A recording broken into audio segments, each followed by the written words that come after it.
Hello friends, welcome to Exampur. साथियों, मैं कुलजीत आज फिर आपका स्वागत करता हूं आपके DRDO MTS की क्लास में। साथियों, आज फिर हम वही सीन क्वेश्चंस आंसर करेंगे, लेकिन वो मुख्य रूप से और सीधे सीधे रूप से आपके स्टैटिक पार्ट से ही रिलेटेड करते होंगे। ठीक है बच्चे, तो तैयार हो जाइए पूरे स्टैटिक का आंसर, क्वेश्चन आंसर सेशन का करने के लिए और अपने आंसर्स को बेहतरीन तरीके से देने के लिए। ठीक है बच्चे, तो चलिए बच्चे शुरुआत करते हैं आपकी क्लास की आपके पहले प्रश्न से। समय व्यर्थ नहीं करेंगे, ना आपका ना मेरा। चलिए, अर्जेंटीना की मुद्रा क्या है बताइए जरा। अर्जेंटीना की मुद्रा क्या है बताइए जरा। करेंसी ऑफ अर्जेंटीना, पैसो, डॉलर, क्वांजा और दिनार।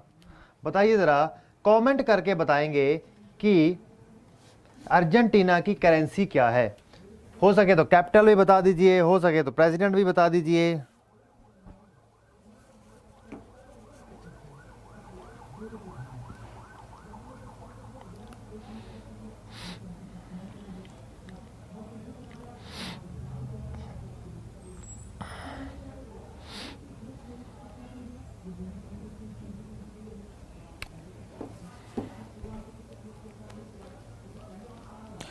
चलिए, आपका समय पूरा हो गया। अर्जेंटीना की करेंसी क्या है? पैसो है बच्चे। ठीक है, पेप्सी कोला होती है ना, Pepsi, Pepsi P low, Pepsi, वही वाला पैसो। अर्जेंटीना की करेंसी क्या है बच्चे? पैसो अर्जेंटीना की करेंसी है। सबसे पहली बात। सबसे दूसरी बात, ठीक है बच्चे, ये कहां पर है अर्जेंटीना देश? ये आपका जो दक्षिणी अमेरिका है, जो आपका साउथ अमेरिका है, ये वहां पर है। ठीक है बच्चे, कहां पर है? जो आपका दक्षिणी अमेरिका है, साउथ अमेरिका है, ये वहां पर है। ठीक है बच्चे, समझ पा रहे हैं? जी हाँ बच्चे, कमेंट करके आप कुछ भी बोल सकते हैं, कोई दिक्कत नहीं है। सामने बैठे होते तो दबा के पिटाई हो जाती तुम लोगों की, धुलाई पिटाई। ठीक है बच्चे, चलिए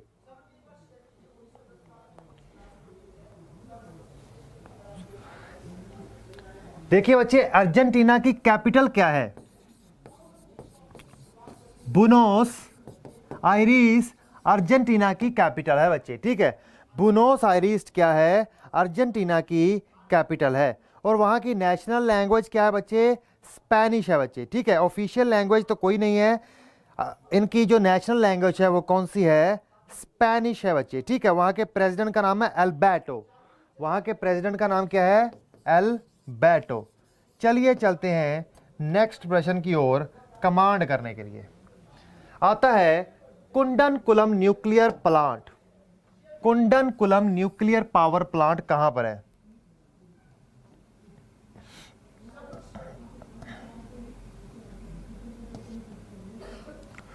कुंडनकुलम nuclear power plant, Kudankulam nuclear power plant.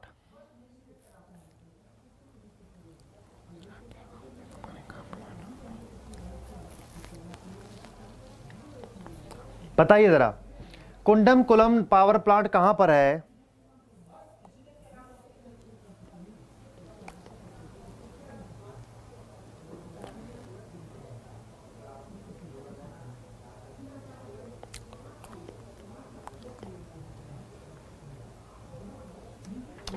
देखिए बच्चे, कुंडनकुलम न्यूक्लियर प्लांट ये आपका तमिलनाडु में है। सबसे पहली बात, ये जो आपका तमिलनाडु का बिल्कुल कोने वाला इलाका है, वहां पर है आपका कुंडनकुलम न्यूक्लियर प्लांट। ये भारत का सबसे ज्यादा न्यूक्लियर पावर में, मतलब न्यूक्लियर द्वारा जो विद्युत पैदा करना है उसमें सबसे ज्यादा पोटेंशियल वाला पावर प्लांट है बच्चे, इलेक्ट्रिसिटी का। ठीक है, इसमें 6000 मेगावाट से ज्यादा बिजली पैदा की जाती है। ये मूल रूप से रूस की टेक्नोलॉजी इसमें शामिल है।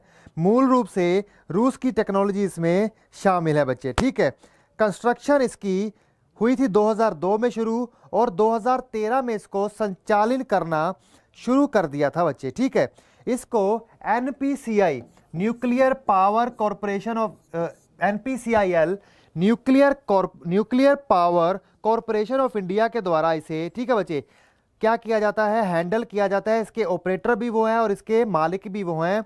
और ये किसके अथॉरिटी, ये किसके अंतर्गत आती है, ये भारत की सरकार के अंतर्गत आती है। ठीक है बच्चे, इस प्रोजेक्ट में, ठीक है बच्चे, कुल 17,000 करोड़ से ज़्यादा का खर्च आया था।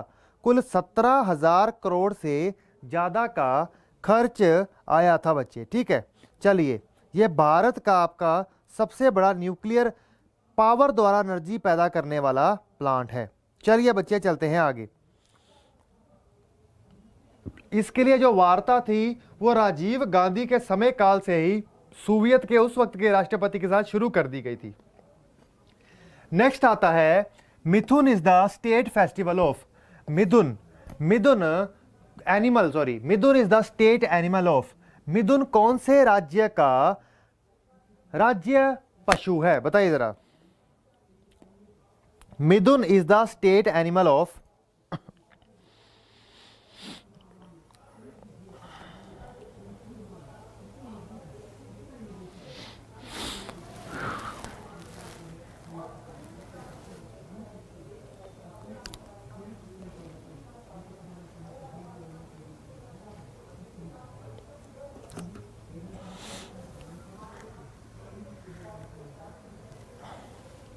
देखिए बच्चे, उत्तर प्रदेश, अरुणाचल प्रदेश, उत्तर प्रदेश, अरुणाचल प्रदेश, उड़ीसा, मध्य प्रदेश, बताइए जरा।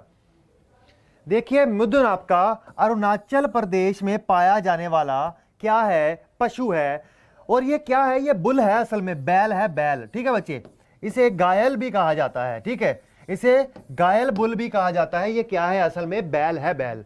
ये केवल अरुणाचल प्रदेश ही नहीं, ये नागालैंड का, ये नागालैंड में भी बड़े स्तर पर पाया जाने वाला पशु है बच्चे। ठीक है, बड़े स्तर पर पाया जाने वाला पशु है बच्चे। ठीक है, तो ये आपको बात इसके बारे में पता होनी चाहिए। चलिए अब हम चलते हैं नेक्स्ट क्वेश्चन पर। इसके बाद आपका नेक्स्ट क्वेश्चन आता है, वो क्या है कि आपका महाराणा प्रताप एयरपोर्ट कौन से राज्य में स्थित है। महाराणा प्रताप हवाई अड्डा किस राज्य में स्थित है, बताइए जरा। हरियाणा, राजस्थान, गुजरात, हिमाचल प्रदेश, बताइए जरा। महाराणा प्रताप हवाई अड्डा कौन से राज्य में स्थित है। Maharana Pratap airport located in which state.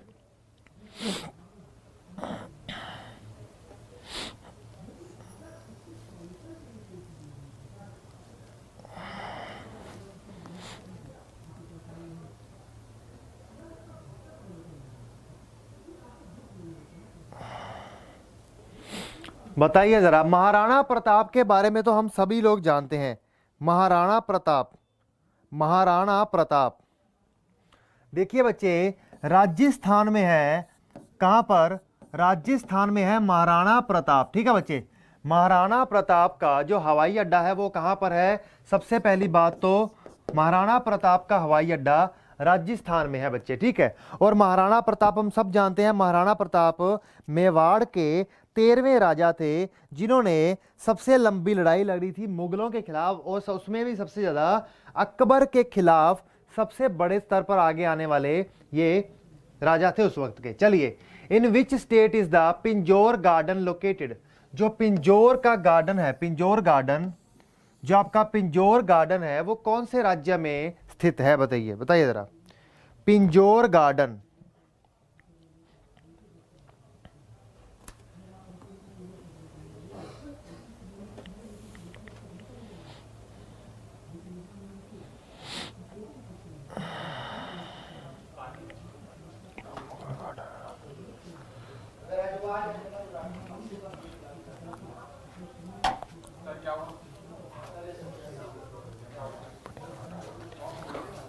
देखिए बच्चे, जो आपका पिंजौर गार्डन है वो कहाँ पर है। सबसे पहली बात तो हरियाणा में पाया जाता है। ठीक है बच्चे, हरियाणा में पाया जाता है। ये एक प्रकार का मुगल जिस प्रकार के पार्क बनाते थे या फिर गार्डन बनाते थे, ठीक है, ये उसके अंतर की वास्तुकला का ही एक एग्जाम्पल है।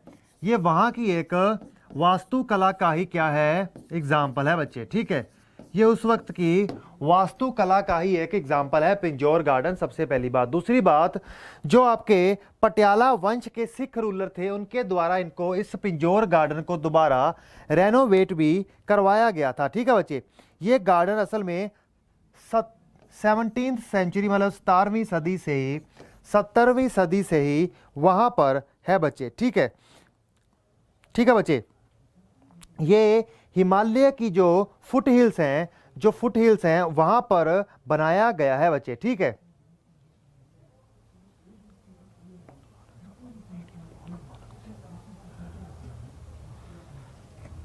चलिए अब हम चलते हैं नेक्स्ट प्रश्न के ऊपर। ये एक ऐतिहासिक पन्नों से संबंधित है, इसलिए बहुत इंपॉर्टेंट है। चलिए, where in India is the Badalkhol wildlife sanctuary located, बताइए जरा। बडालखोल वन्य जीव अभ्यारण्य, बडालखोल वन्य जीव अभ्यारण्य कहां स्थित है, बताइए जरा। Badalkhol wildlife sanctuary located,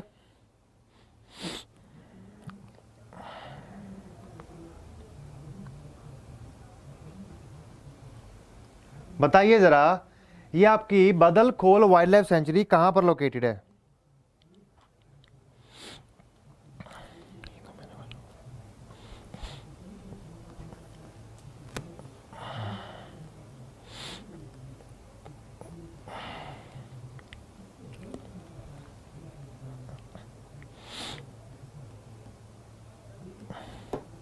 देखिए, ये आपकी बादलखोल वाइल्ड लाइफ सेंचुरी कहां पर है, छत्तीसगढ़ में है बच्चे। ठीक है, कहां पर है, छत्तीसगढ़ में है आपकी बादलखोल वाइल्ड लाइफ सेंचुरी।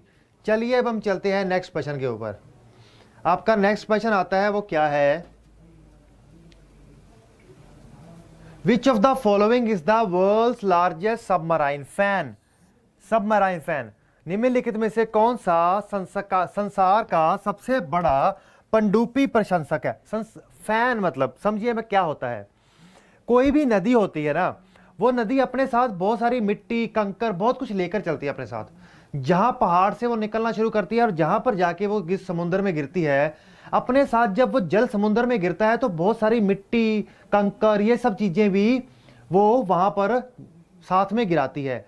तो वो मिट्टी जहां पर जो मुख होता है, जहां पर जाके समुद्र में गिरती है आपकी नदी, उस मुख से लेकर कहां तक फैल गया वो मिट्टी का बहाव, एक प्रकार का फैन सा बनाता है। इस प्रकार का समझ लीजिए कि ये आपके पहाड़ हैं, पहाड़ से ये नदी निकल कर आ रही है, तो ये नदी का मुख है जहां पर वो समुद्र में गिर रही है इस प्रकार। तो वहां पर एक प्रकार का फैन सा बना देती है, ऐसे डेल्टा टाइप सा फैन बना देती है ऐसे। ठीक है, तो उसे क्या कहते हैं, वो सारा मिट्टी का ही होता है, कंकर होते हैं सब उसमें, या फिर उपजाऊ मिट्टी होती है, उस फैन कहा जाता है। बताइए जरा, दुनिया का सबसे बड़ा फैन सबमराइन कौन सा है, बताइए जरा। अमेज़न का, नील का, बंगाल फैन या नन ऑफ अबव, बताइए जरा, दुनिया का सबसे बड़ा फैन कौन सा है। सबमराइन फैन कहा जाता है इसे जब मिट्टी समुद्र के नीचे इस प्रकार इकट्ठी हुई हो। तो समय आपके पास है, बताइए जरा।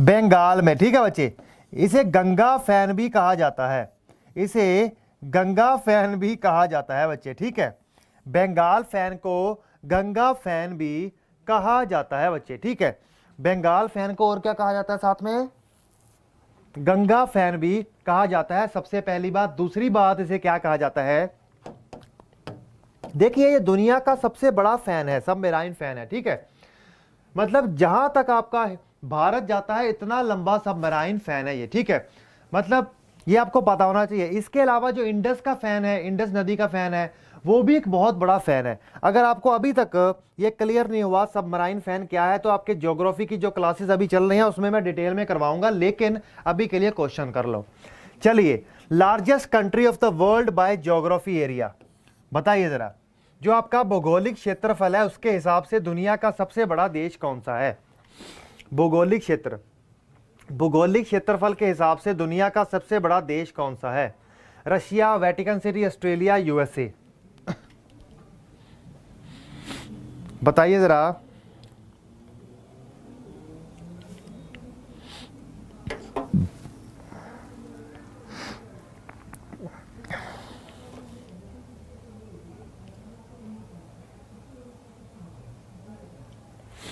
Largest country of world by geographical area, बताइए जरा कौन सी है।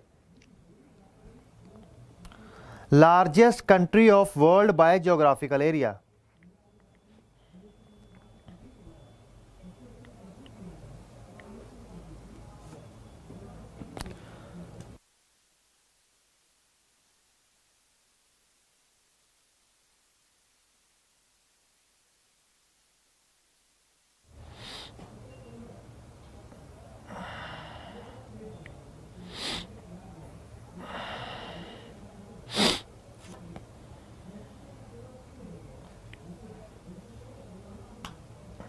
देखिए बच्चे, रशिया, रूस एक ऐसा देश है जो क्षेत्रफल के हिसाब में दुनिया का सबसे बड़ा देश है बच्चे।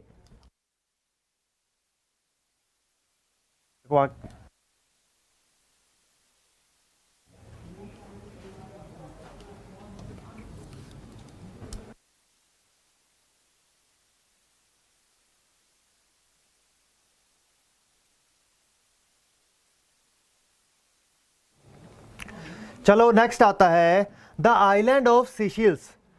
आइलैंड ऑफ सिशिल्स कौन से जो ये आपका सिशिल्स का द्वीप है वो कौन से महासागर में है, बताइए जरा। Island of Seychelles located in which ocean.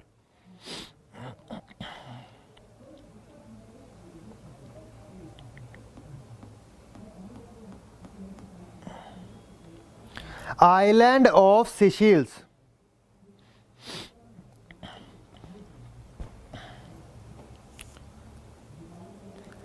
सिशिल्स island.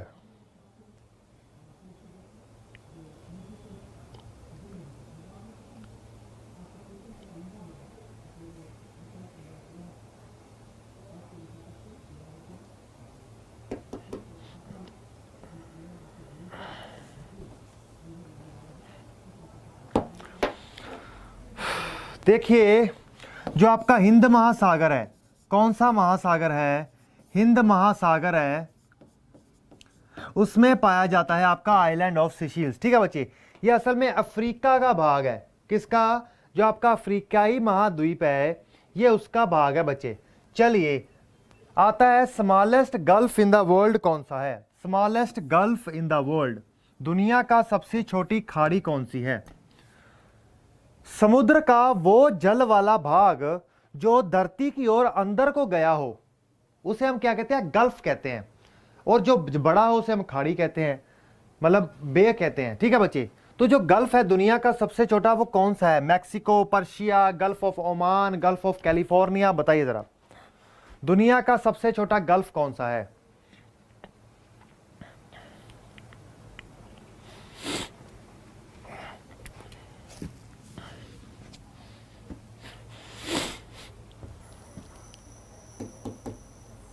देखिए बच्चे, गल्फ ऑफ कैलिफोर्निया दुनिया का सबसे छोटा गल्फ है। फॉर एग्जांपल मैं बता देता हूं, समझ लीजिए कि ये आपका सारा का सारा भूमि का भाग है, ऐसे ऐसे ऐसे ऐसे करके जा रहा है। लेकिन ठीक है बच्चे, फॉर एग्जांपल समझ लीजिए कि ये भाग कुछ इस प्रकार का है, ये सारा भूभाग है। तो यहां पर जो ये सारा नीचे क्या है, समुद्र ही समुद्र है, ये सारा समुद्र ही समुद्र है। लेकिन अगर ये धरती को अंदर की ओर घुसा हो समुद्र का भाग, तो पानी से जो भूभाग के आसपास का कवर हो जाता है ना, उसे हम गल्फ कहते हैं बच्चे, खाड़ी कहते हैं। ठीक है, तो इस प्रकार का होता है ये गल्फ, ये आपको बात पता होनी चाहिए। चलिए चलते हैं नेक्स्ट क्वेश्चन की ओर। Gas in the most abundant on the earth is, पृथ्वी पर सबसे अधिक बहुतायत गैस कौन सी है। पृथ्वी पर सबसे अधिक बहुतायत गैस कौन सी है बच्चे, बताइए जरा। पृथ्वी पर सबसे अधिक बहुतायत गैस कौन सी है। Oxygen, hydrogen, nitrogen, carbon dioxide. हम जानते हैं कि हमारा जो वायुमंडल है वो बहुत सारी गैसों से मिलकर बना है, लेकिन इनमें से कोई एक गैस ऐसी है वो सबसे ज्यादा मात्रा में पाई जाती है, बताइए जरा कौन सी गैस है।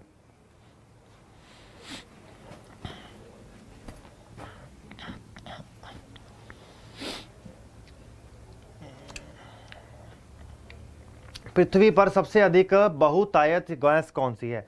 देखिए वायुमंडल में सबसे अधिक मात्रा में पाई जाने वाली गैस नाइट्रोजन है बच्चे।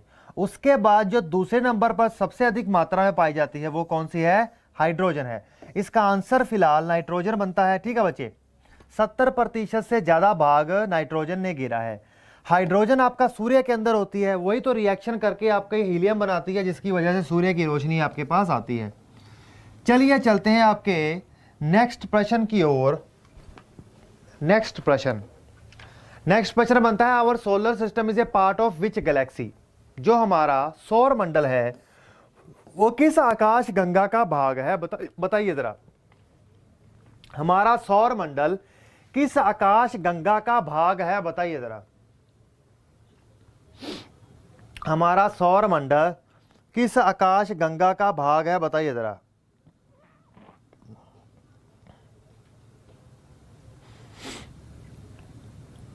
हमारा सौर मंडल किस आकाश गंगा का भाग है, बताइए जरा।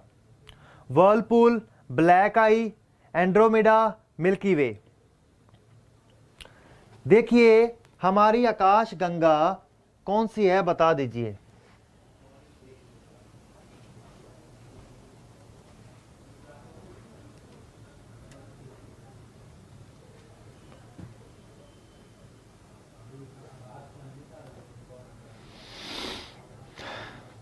देखिए बच्चे, मिल्की वे, ठीक है।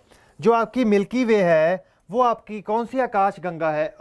हमारा सौर मंडल मिल्की वे आकाश गंगा के अंदर है बच्चे। चलिए नेक्स्ट आता है आपके सामने कि which is the closest star to earth. पृथ्वी का सबसे निकटतम तारा कौन सा है? जो हमारी पृथ्वी है उससे सबसे निकट तारा कौन सा है, बताइए जरा। निकटतम तारा पृथ्वी से। चलिए कमेंट करके बताइए। एक दूसरे के नाम लेने से बेहतर है, एक दूसरे से बतियाने से बेहतर है कि अगर हम आंसर देते तो ज्यादा मजेदार चीज होती है बच्चे। बताओ जरा। चलिए, मतलब कि अर्थ पृथ्वी का सबसे निकटतम तारा कौन सा है, बताओ जरा। Sun, Alpha Centauri, moon, Proxima Centauri. देखिए बच्चे, तारा क्या होता है? हमारा जो सूर्य है वो हमारी पृथ्वी का सबसे नजदीक तारा है। तारा कहते किसको हैं? हर जगह पे एक आकाश गंगा है। हमारा सौर मंडल भी एक आकाश गंगा का भाग है। उसी प्रकार से आकाश गंगाएं पूरे आसमान में फैली हैं। हर आकाश गंगा के अंदर एक सौर मंडल है। तो सौर मंडल बनता है जब सूर्य होता है, तो हर आकाश गंगा में एक सूर्य है। तो सूर्य को हम कहते हैं तारा। तो हमारा जो सबसे निकटतम सूर्य है वो कौन सा है? सन है बच्चे। ठीक है, ठीक है बच्चे। लेकिन हमारे सौर मंडल या फिर हमारी मिल्की वे के सबसे नजदीक तारा कौन सा है, बताइए जरा। Star nearest to Milky way.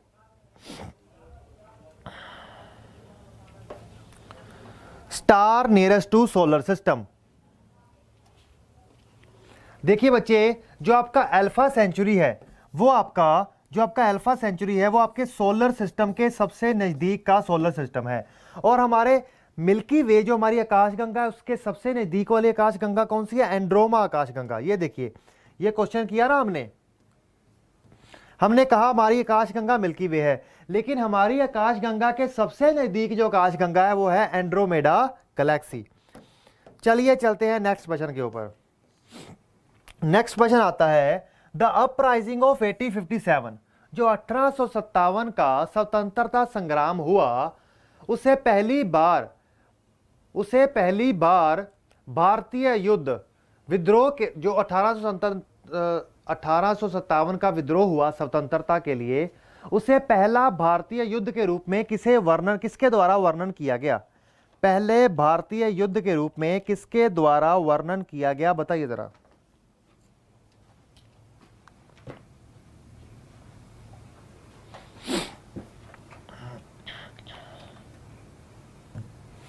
SN. Sen, RC. Majumdar, बाल गंगाधर तिलक, वीर सावरकर, बताइए जरा।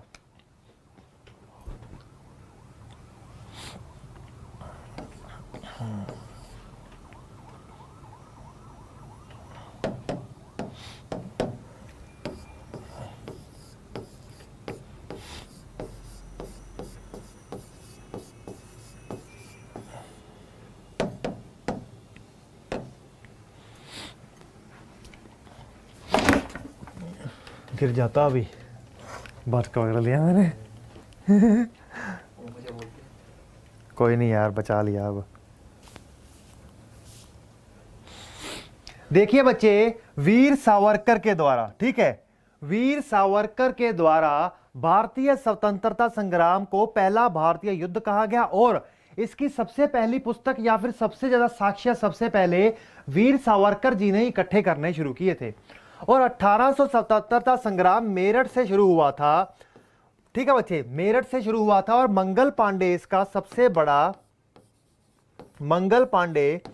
इसका सबसे बड़ा वो निकल कर आया था, सबसे पहला शहीद, स्वतंत्रता संग्राम का सबसे पहला शहीद भी माना जाता है। और ये 1.5 साल तक चला था बच्चे, ये स्वतंत्रता संग्राम 1.5 साल तक चला था बच्चे। ठीक है, ईस्ट इंडिया कंपनी को वाइप आउट कर दिया गया। इसके बाद गवर्नमेंट ऑफ इंडिया एक्ट 1858 आया, हटा दिया गया ईस्ट इंडिया कंपनी को, और गवर्नर जनरल के पद को वायसरॉय कर दिया, और एक नए पद का क्रिएट किया गया था, सेक्रेटरी जनरल ऑफ इंडिया। चलिए, द ग्रेट विक्टोरियन डेजर्ट कहां पर है? महान विक्टोरिया रेगिस्तान कहां पर है? महान जो बहुत बड़ा होता है वो महान होता है, जो बहुत बड़ा होता है वो महान होता है। बताओ जरा, द ग्रेट विक्टोरियन डेजर्ट कहां पर है? बताइए जरा, जल्दी बताइए, आपका ग्रेट विक्टोरियन डेजर्ट कहां पर है?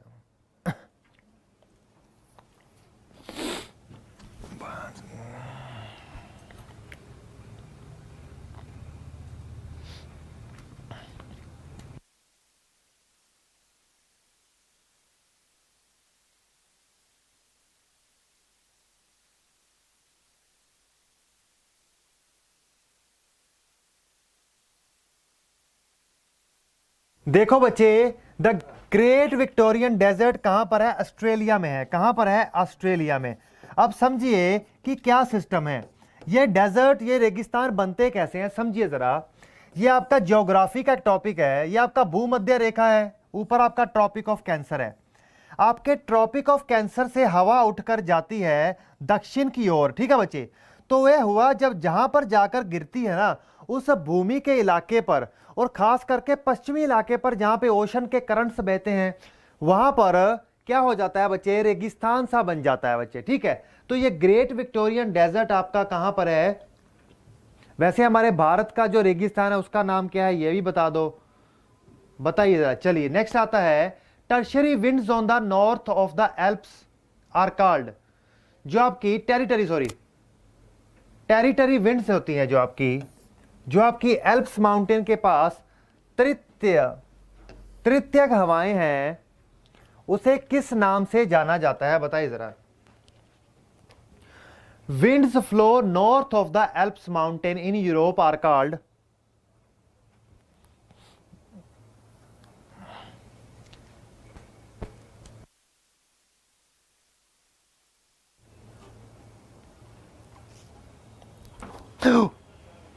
क्या हो गया?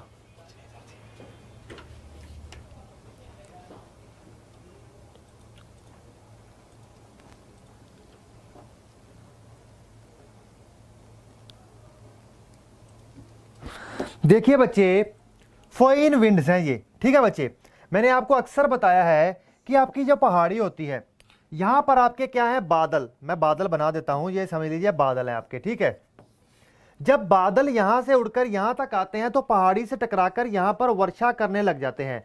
तो यहां के बाद ये खाली होने के बाद पहाड़ से ऊपर होकर दूसरी तरफ जाते हैं, तो ये गर्म हो जाते हैं और गर्म होकर नीचे की तरफ बहते हैं।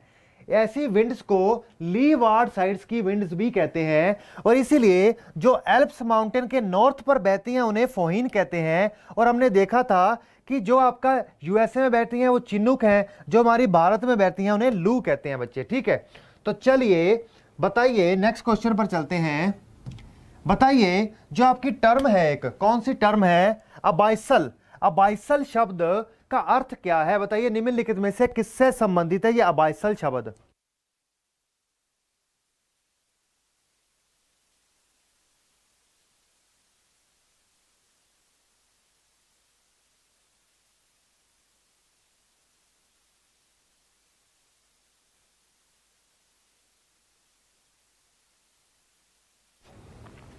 देखिए बच्चे, जो अबाइसल किसे कहा जाता है? Deeper parts of the ocean. समझिए कैसे। ये देखिए, फॉर एग्जांपल ये है आपका महाद्वीप, इस प्रकार से आपका महाद्वीप आ रहा है, यहां पर आपका क्या आता है? तटवर्तीय इलाका, उसके बाद ये नीचे को राइस जाता है। ठीक है बच्चे, ये देखिए ये क्या है आपका समुद्र का भाग है। ठीक है बच्चे, ये क्या है आपका समुद्र का भाग है। इसे हम क्या कहते हैं, इसे हम कहते हैं महाद्वीप की रेखा, महाद्वीप। ठीक है बच्चे, और ये आपका क्या आता है आखिर में तटवर्तीय इलाका, यहां पर आपका कॉन्टिनेंटल स्लोप बनती है। ठीक है बच्चे, जहां पर शेल्फ भी कह सकते हैं इसे आप। ठीक है, उसके बाद नीचे क्या आता है कॉन्टिनेंटल राइस कहते हैं इसे। नीचे आता है आपका जो प्लेन होता है, समतल इलाका होता है, ये सारा समुद्र है आपका। ठीक है, ये सारा समुद्र है आपका। तो समुद्र के जो सबसे नीचे वाला प्लेन होता है उसे क्या कहते हैं आप अबाइसल प्लेन के नाम से भी जानते हैं। वैसे यहाँ पर कई प्रकार की पहाड़ियां होती हैं जिनके अलग अलग नाम होते हैं, यहाँ पर रिजिस होती हैं, ट्रेंच होते हैं, लेकिन जो यहाँ समुद्र के नीचे समतल इलाका होता है उसे अबाइसल प्लेन कहते हैं बच्चे। ठीक है, चलिए अब हम चलते हैं आपके नेक्स्ट क्वेश्चन की तरफ। नेक्स्ट क्वेश्चन आता है global competitiveness index. Global competitiveness index बताइए जरा, वैश्विक प्रतिस्पर्धा सूचकांक किस संगठन द्वारा जारी किया जाता है, बताइए जरा। Global competitiveness index, global competitiveness index is launched by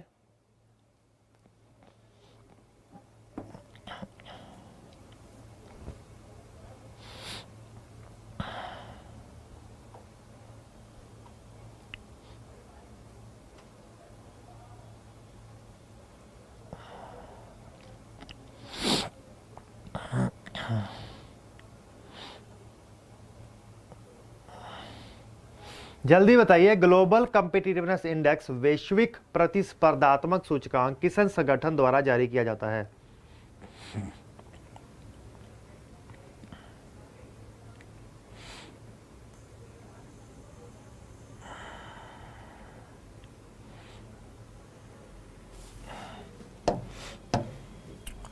world economic forum द्वारा। ठीक है बच्चे, वर्ल्ड इकोनॉमिक फोरम द्वारा यह किया जाता है बच्चे। ठीक है, 1979 में इसे लॉन्च किया गया था। यह कुल 141 देशों का क्या करता है, 141 देशों की अर्थव्यवस्थाओं का विश्लेषण करता है, जो कि 100 से ज्यादा इंडिकेटर के आधार पर, जो 12 पिलर्स में डिवाइड करके रखे हैं उसके आधार पर। ठीक है बच्चे, ठीक है, किसके द्वारा किया जाता है, वर्ल्ड इकोनॉमिक फोरम का ये इंडेक्स है। ठीक है बच्चे, चलिए वर्ल्ड इकोनॉमिक फोरम क्या है, 1971 में लॉन्च किया जाने वाला आपका एक संगठन है बच्चे। चलिए नेक्स्ट क्वेश्चन आपके सामने आता है, वो क्या है, चेल्टेनम त्योहार एक शिकार रेसिंग त्योहार है जिसे लोकप्रिय रूप से कौन से देश में मनाया जाता है, बताइए जरा। चेल्टेनहम त्योहार एक शिकार रेसिंग त्योहार है, शिकार वाला रेसिंग त्योहार है जो लोकप्रिय रूप से कौन से देश में मनाया जाता है, बताइए जरा। चेल्टेनहम त्योहार कौन से देश में मनाया जाता है, बताइए जरा।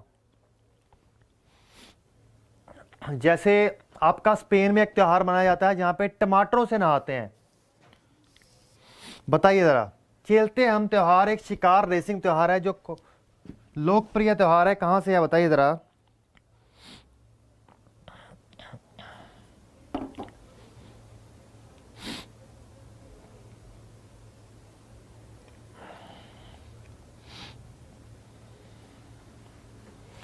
यूनाइटेड किंगडम में यह त्योहार मनाया जाता है, यूके में यह त्योहार बच्चे मनाया जाता है। चलिए चलते हैं नेक्स्ट क्वेश्चन की ओर। नेक्स्ट क्वेश्चन आता है, first chief justice of India, हमारे देश के जो पहले मुख्य न्यायाधीश थे सुप्रीम कोर्ट के, उनका नाम क्या था। First chief justice of India,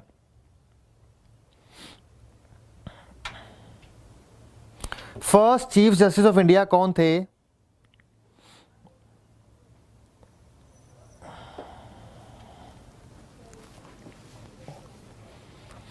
first chief justice of India कौन थे, बताइए जरा।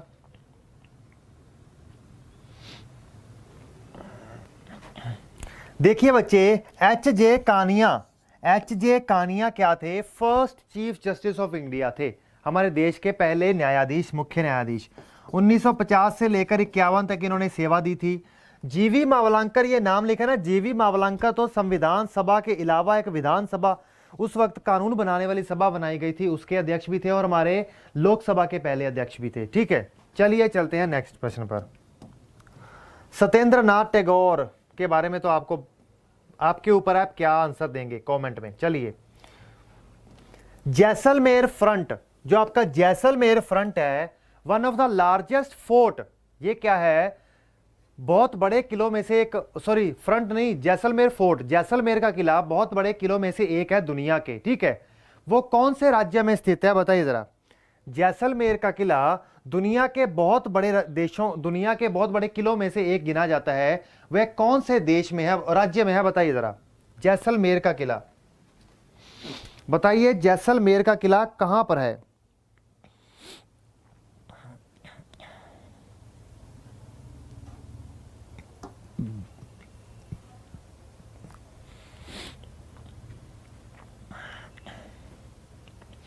देखिए बच्चे, राजस्थान में है आपका जैसलमेर का किला। ठीक है, कहां पर है, राजस्थान में है आपका जैसलमेर का किला। ठीक है, कहां पर है, राजस्थान में है आपका जैसलमेर का किला। चलिए चलते हैं नेक्स्ट प्रश्न की ओर। नेक्स्ट प्रश्न, जैसलमेर जगह ही राजस्थान में है। ठीक है, चलिए, ले इन जम्मू एंड कश्मीर, जो ले इस वक्त लद्दाख का हिस्सा है, लद्दाख एक अलग यूनियन टेरिटरी है, is situated along the bank of the river, कौन सी नदी के किनारे पर ले बना हुआ है बताइए जरा। कौन सी नदी के किनारे पर है ले, बताइए जरा। कौन सी नदी के किनारे पर है ले, बताइए जरा। झेलम, चिनाब, इंडस, रावी, रावी आता है नेक्स्ट ऑप्शन। बताइए आपका जो ले शहर है वो कौन सी नदी के किनारे पर है, बताइए जरा। चलिए बताइए जरा।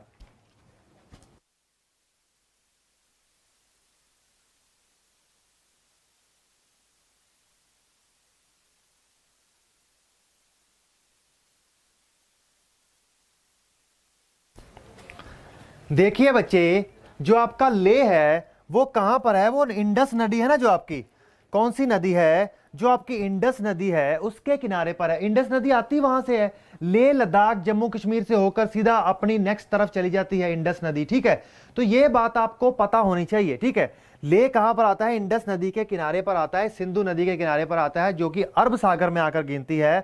ठीक है बच्चे, तो इसकी शुरुआत कहां से होती है इंडस नदी की, ये आपको बताना है, ये मैं नहीं बताऊंगा।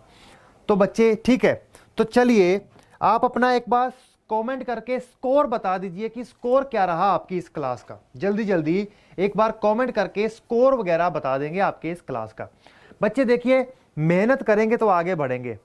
कल भी क्वेश्चन चले, आज भी क्वेश्चन चल रहे हैं, कल आखिरी दिन होगा जब क्वेश्चन चलेंगे, और कल मैं आपको करंट से रिलेटेड स्टैटिक्स कराऊंगा, मतलब जीके जीएस जो होगी ना वो करंट बेस्ड होगी, ये बात याद रखना आप। अब आप कल के लिए थोड़ा जोश होश बना के रखना, क्योंकि कल करंट से रिलेटेड मैक्सिमम क्वेश्चन करवाऊंगा मैं, तो आपको कल की क्लास में जरूर आना है। ठीक है बच्चे, जो मैंने बोला कि थ्योरी 13 तारीख तक करवाई, 17 तारीख से फिर थ्योरी शुरू हो जाएगी, 2-3 दिन आपके मैंने क्वेश्चन चलाने हैं। तो बच्चे आज की क्लास में आने के लिए धन्यवाद करता हूं। चैनल को सब्सक्राइब कीजिए, DRDO MTS की क्लास में रोज आइए। Okay friends, bye bye.